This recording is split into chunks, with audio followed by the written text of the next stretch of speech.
Started off working as a what they call a hull technician, which basically is a welder, plumber type. That wasn't what I wanted to do. My initial goal was to be air traffic control, but they couldn't guarantee my age school. So I said, you know what, I'm out of here. And so they said, well, wait, we'll put you in engineering. I said, fine. And that's when I went to the USS Tuscaloosa and they made me a welder. I wasn't a big fan of welding, but I put the best into it and stuff. And then there was an opening in the interior communications department, which was just basically shipboard sound transfer and stuff, right? And they said, well, give you a shot at that. And so I put the paperwork and stuff in, and I did that, and that's what I did for the rest of my career. And you were on ships that transported Marines, correct? Yes. We picked up Marines in Hawaii, took them, well, I don't know if I should disclose that. Still classified. We picked up Marines in certain locations and dropped them off at different locations. They were mostly new recruits. They were going off for training, and so I got to see half the world. Go back to the day you enlisted, because Okay. people sometimes have fascinating stories about why they decided to enlist and what it was like when you signed your name over to Uncle Sam.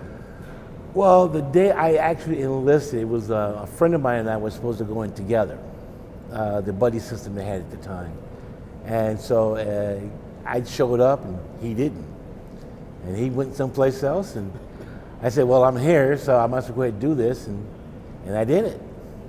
So when you were serving our country, you transported people from one place to another. Yes. Now you work in Valley View School District, and you transport people from one place to another. So Yes. is your service in the Navy at all similar to working in transportation in Valley View? Transportation is transportation. You're moving people around, and that's pretty much what you do. I didn't think anything about it when I joined Valley View Transportation. Somebody said, you should be a bus driver, and I just said, I don't think so. I was in telecommunications field, and I tried to stay in it for as long as I could, but you get to a certain age, and people just don't want to hire you. So I followed a friend's advice, and I talked to her about that all the time. And so I joined transportation, and I said, well, let me give it a shot and see what happens, and it's been a godsend. I find it fascinating that many people who have gone to school at some point in their lives, and that's all of us, that the people we remember most fondly many times are bus driver, custodian, food service person. What does it mean to you that every day you have the potential to positively impact a student?